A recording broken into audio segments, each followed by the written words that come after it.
હાલો દોસ્તો, તો હર હર મહાદેવ. તો ઓલરેડી આપણે આવ્યા છીએ સત્તણિયા ગામ, અને જો મસ્ત લોકેશન છે અને ગાડા કેળો છે. તો આપણે ઓલરેડી જવાનું છે આ સાઈડ, અને તમને જોવો આ પાછળ દેખાય તે માતાજીનું મંદિર છે, શીતળાઈ માતાજીનું.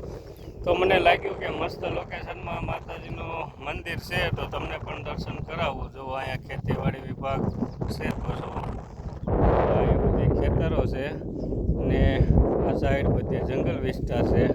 અને ઓલરેડી આપણી ગાડી પડી છે અહીંયા, અને આજે શીતળાઈ સાતમ છે એટલે મસ્ત દર્શન કરાવી દઉં. આ રીતના લોકેશનમાં અહીંયા જો મસ્ત મંદિર છે. તો ચાલો આપણે માતાજીના દર્શન કરીએ અને તમને પણ કરાવું. આજે સાતમના દિવસે, સાતમ 2 આવે, તો આજે આ પહેલી સાતમ છે, તેના દર્શન કરાવી. તો જો જય માતાજી.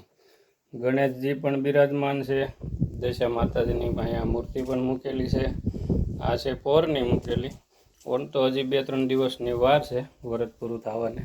તો અહીંયા જો મસ્ત ચકલીએ માળો કરેલો છે, અને આ છે ઘંટી. તો માતાજીને ઘંટી પણ આપણે વગાડી લીધી, અને તમે જોઈ શકો છો અહીંયા છે માળો. આમાં ઉનાળાની અંદર પાણી ભરવામાં આવે છે.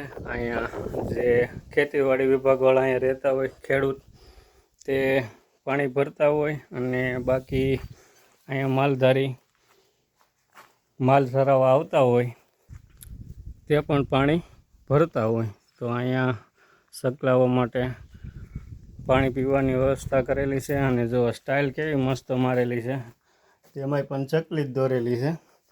તો ઓલરેડી આપણે દર્શન મસ્ત રીતે સાતમના કરી લીધેલ છે.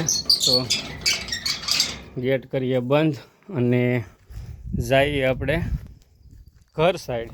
તો તમને દર્શન કરવાની મજા આવી છે અને ખુશી મળી છે. આજે સાતમના દિવસે હજી બીજી સાતમ પણ બાકી છે.